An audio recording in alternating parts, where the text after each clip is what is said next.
Huwag niyo na po kaming hanapin sa mga presinto sapagkat ang inyong mga pulis ay nasa inyo ng mga telepono. Dial 911. Darating ang inyong mga pulis sa loob ng 5 minuto.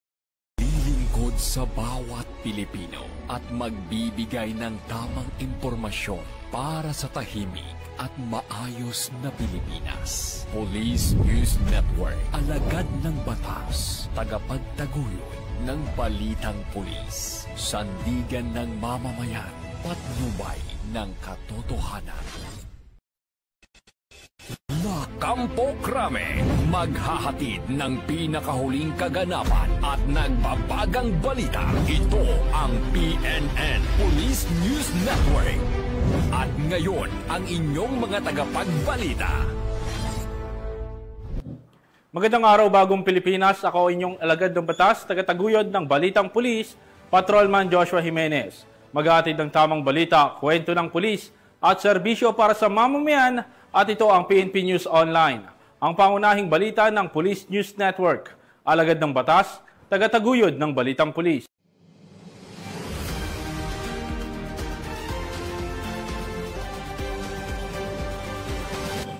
Ngayon ay araw ng Sabado at narito ang mga balitang nakalap ng ating PNN correspondents sa loob ng linggong ito.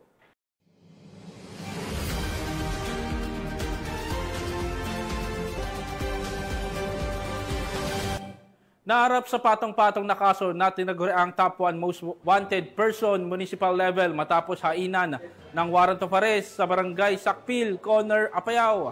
Ang kabuuan ng report mula kay Patrolwoman Jesly Sabado. Arestado ng kapulisan ng Apayao ang top 1 most wanted person municipal level dahil sa kasong qualified rape, acts of lasciviousness at sexual assault sa isinagawang operasyon kamakailan sa barangay Sakpil, Conner, Apayao. Naging matagumpay ang operasyon sa pangunguna ng 2nd Apayao Provincial Mobile Force Company, katuwang ang Conner Municipal Police Station, Regional Intelligence Unit 14, Regional Mobile Force Battalion 15, 5th Maneuver Company, Apayao Provincial Intelligence Unit at Apayao Provincial Investigation and Detective Management Unit. Naaresto ang suspect sa bisa ng warrant of arrest na inisyu ng presiding judge ng Regional Trial Court Branch 26 sa Luna, Apayao, kaugnay ng nasabing mga kaso na walang inirekomendang piyansa. Kasalukuyang nasa kustodiya ng Conner MPS ang suspect para sa kaukulang dokumentasyon bago i-turn over sa kinaukulang korte. Mula dito sa probinsya ng Apayao, ako ang inyong PNN correspondent, Patrolwoman Jesly Sabado, alagad ng batas, tagataguyod ng Balitang Pulis. Maraming salamat, Patrolwoman Sabado. Mahigit 4 milyong pisong halaga ng hinihinalang shabu ang nasabat ng mga otoridad sa isang anti-illegal drug operation sa Consolacion, Cebu. Ang matagumpay na operasyon ay bahagi ng patuloy sa kampanya ng pulisya laban sa illegal na droga sa rehiyon. Patrolwoman Judith Nicador sa report. Sa kulungan ang bagsak ng high-value individual na suspect matapos mahulihan ng higit 4 milyong halaga ng hinihinalang shabu sa isinagawang bypass operation ng kapulisan ng Konsolasyon sa Sitio Lawis, Barangay Hugan, Consolacion, Cebu nito lamang nakaraan. Ayon kay Police Lieutenant Colonel Yunel B. Avergonzado, Acting Chief of Police ng Consolacion Municipal Police Station, bandang alas 3 ng hapon nang maaresto ng kapulisan ang high-value individual na suspect na si alias Pangloy, 43 anyos na residente ng Barangay Hubay, Liloan, Cebu. Nakumpiska mula sa suspect ang 26 na pakete ng hinihinalang shabu na may timbang na 600 gramo at standard drug price na 4,080,000 pesos, bypass money at sling bag. Samantala, kasalukuyang nasa kustodiya ng Consolacion MPS ang suspect at makaharap sa kasong paglabag sa Section 5 at 11, Article 2 ng Republic Act 9165 o Comprehensive Dangerous Drugs Act of 2002. First and foremost, I would like to thank the community for their invaluable support that led to the successful arrest of one of drug personalities in our AOR. Your cooperation is the key in our continued fight against illegal drugs. To those who are still involved in illegal drug trade, stop your illegal activities now. before the law catches up with you. Together, we build a safer and drug-free community. Thank you. Ang matagumpay na operasyon ay bunga ng pinagsanib puwersa ng Konsolasyon MPS, PIU-CPPO, PNP-DEG SOU-7 at PIDEA ROA-7. Ang kapulisan ay patuloy sa pagsusulong ng mga programa ng pamahalaan upang matuldukan ang problema sa iligal na droga at magkaroon ng maunlad na bansa tungo sa isang bagong Pilipinas. Mula dito sa Central Visayas, sa Police News Network Correspondent, Patrolwoman Judith Ticano, alagad sa patas na nataguyod ng balita. Maraming salamat, Patrolwoman Nicanora.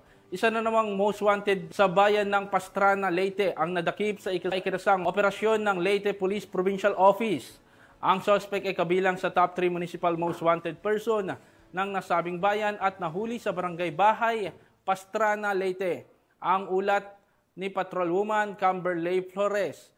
Walang takas sa mga autoridad ang nakatalagang top 3 municipal most wanted person na may kasong sexual assault matapos mahuli sa Barangay Bahay, Pastrana, Leyte. Bandang alas 12:20 ng hapon nang maaresto ang akusado ng mga tauhan ng Pastrana Municipal Police Station kasama ang Leyte Provincial Intelligence Unit sa bisa ng warrant of arrest para sa kasong sexual assault sa ilalim ng Article 266-A kaugnay sa Section 5B ng RA 7610 o Special Protection of Children Against Abuse, Exploitation and Discrimination Act na may inirekomendang piyansa na 200,000 pesos para sa pansamantalang kalayaan. Ang akusado ay dinala sa Pastrana MPS para sa kaukulang dokumentasyon at tamang disposisyon. Ang pagkakahuli sa akusado ay resulta ng masigasig na operasyon ng ating kapulisan upang masugpo ang kriminalidad sa ating bansa. Dahil sa bagong Pilipinas, ang gusto ng pulis, ligtas ka.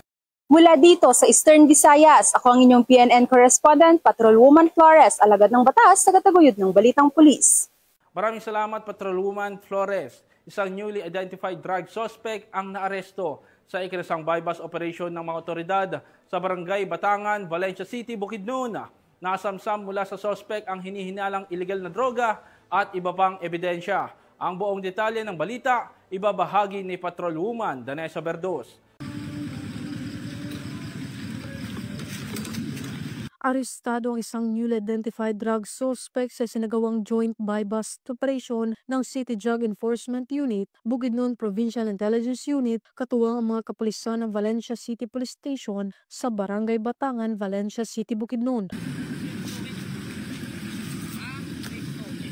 Kinilala ni Police Lieutenant Colonel Brian M. Panganiban, officer in charge ng Valencia CPS, ang drug suspect na si alias Soy Soy, 21 taong gulang, lalaki, isang laborer at residente ng Barangay Mailag, Valencia City, Bukidnon.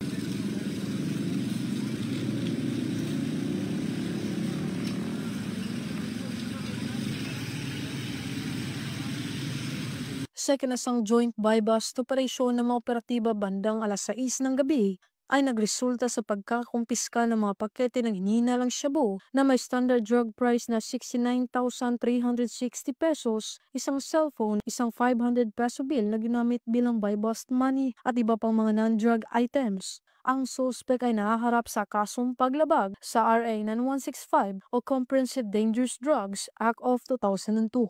Mula dito sa Camp Capistrano, Gusa, Cagayan de Oro City, ako ang inyong Police News Network correspondent, Patrolwoman Danessa Berdos, alagad ng batas, tagataguyod ng Balitang Pulis. Maraming salamat, Patrolwoman Berdos.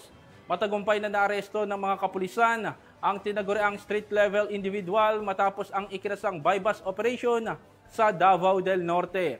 At narito ang report mula kay Patrolwoman Queenie Babes Arindain. Arestado ang isang individual sa patunay kinasang drug bypass operation sa Barangay Madaong, Tagum City, Davao del Norte. Nito lamang ikadalawa ng Agosto taong kasalukuyan. Kinilala ni Police Lieutenant Colonel Frederick E. Diles, officer in charge ng Tagum City Police Station, ang suspect na si alias Mar, 31 taong gulang, isang vendor na pawang residente ng sabing lugar at tinaguri ang street-level individual sa nasabing lugar. Ayon kay Police Lieutenant Colonel Deles, naresto ang suspect sa kipagtulungan ng mga personahe ng Tagum City Police Station, First Davao Norte Provincial Mobile Force Company at sa koordinasyon ng Philippine Drug Enforcement Agency 11. Dagdag pa ni Police Lieutenant Colonel Deles na recover mula sa suspect ang isang pakete ni hinalang shabu at baybas money na ginamit sa operasyon. Kasalukuyang nasa kustodiya ang suspect upang dumaan sa tamang disposisyon at maharap sa kasong paglabag sa RA 9165 o Comprehensive Dangerous Drugs Act of 2002. Samantala, ang laban kontra kriminalidad ay patuloy na pinapaigting ng Police Regional Office 11 sa pamumuno ng Regional Director Police Brigadier General Joseph R. Argiles, alinsunod sa kampanya ng Bagong Pilipinas na panatilihin ang kapayapaan at kayusan tungo sa pagsulong ng bansa.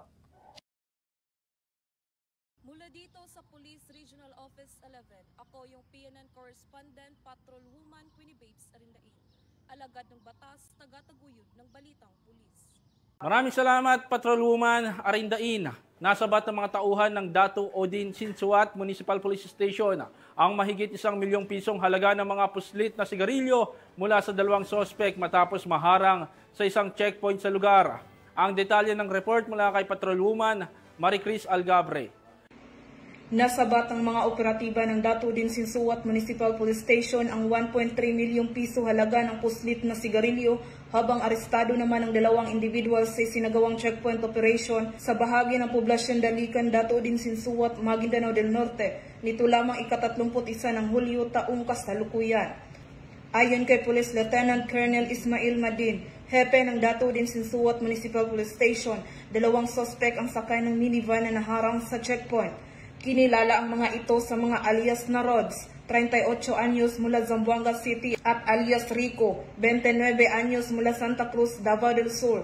Nasamsam mula sa mga sospek ang kabuuang 35 master cases ng Canol Menthol at Green Hill brand menthol at 87 rims ng Green Hill brand menthol na pinaniniwala ang mga puslit na sigarilyo na nagkakahalagang 1,345,690 pesos.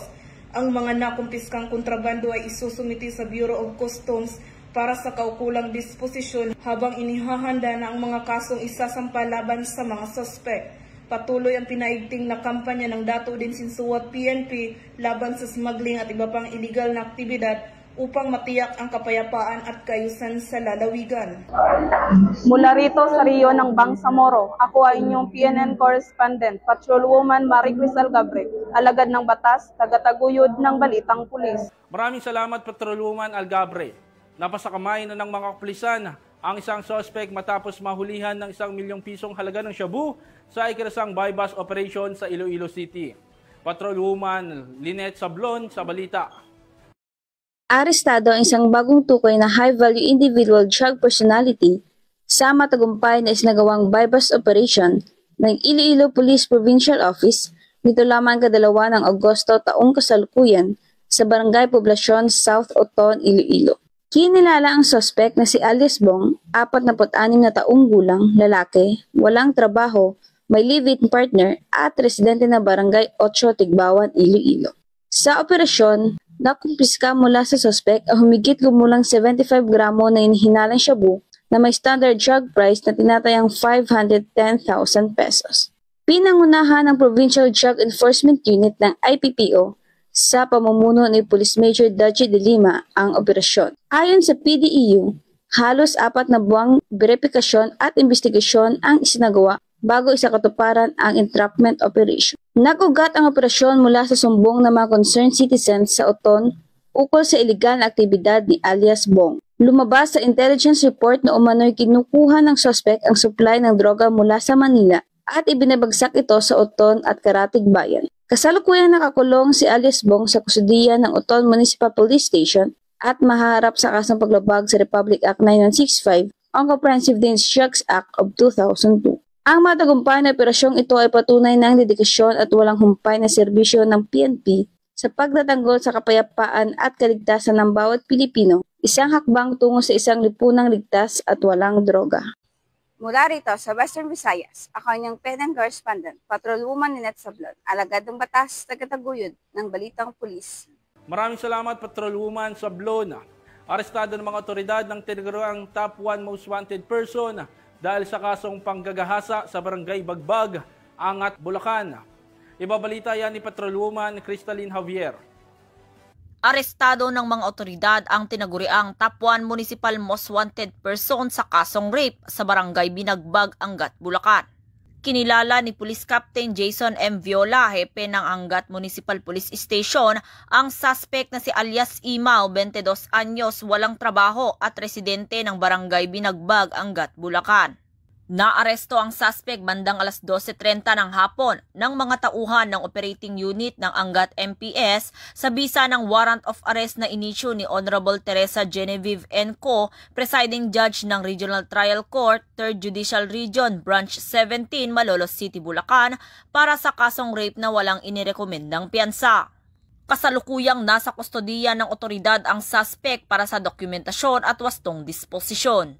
Patuloy ang Bulacan PNP sa pamumuno ni Police Colonel Angel L. Garciliano, Acting Provincial Director ng Bulacan Police Provincial Office, sa pagsasagawa ng mga operasyon at inisyatiba bilang bahagi ng kanilang mas pinaigting na kampanya laban sa kriminalidad at upang mapanatili ang kayusan sa buong lalawigan.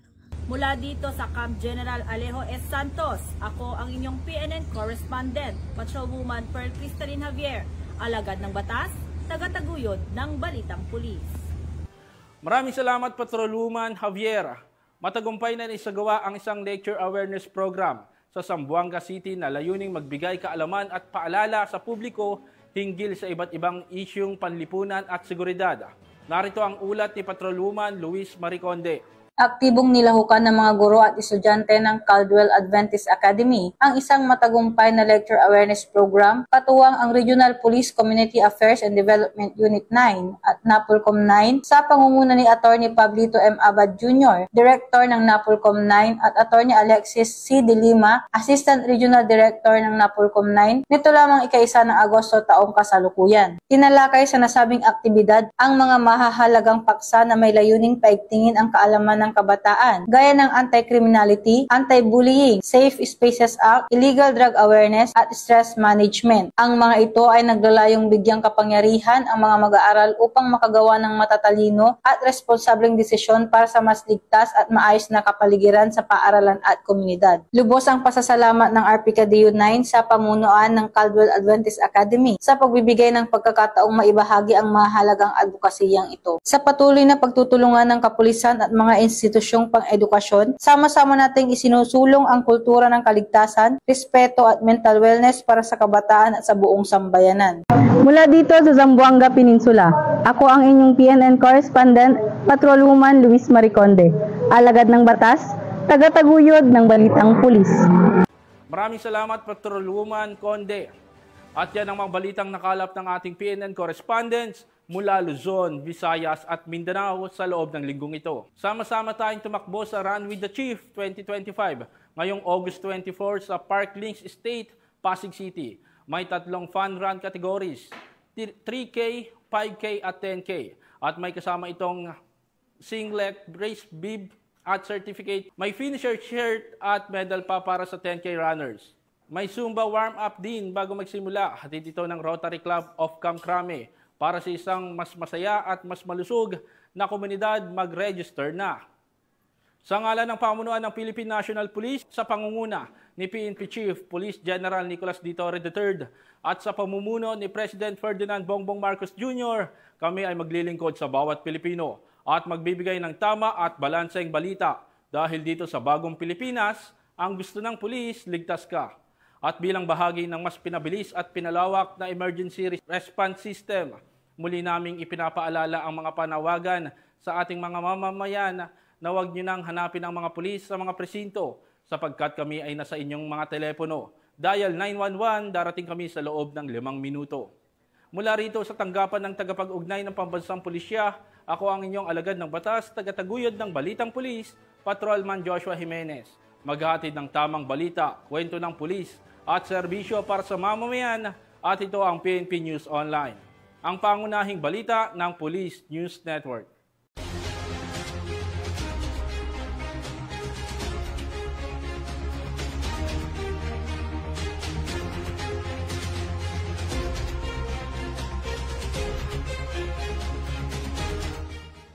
Police News Network, alagad ng batas, tagapagtaguyod ng Balitang Pulis.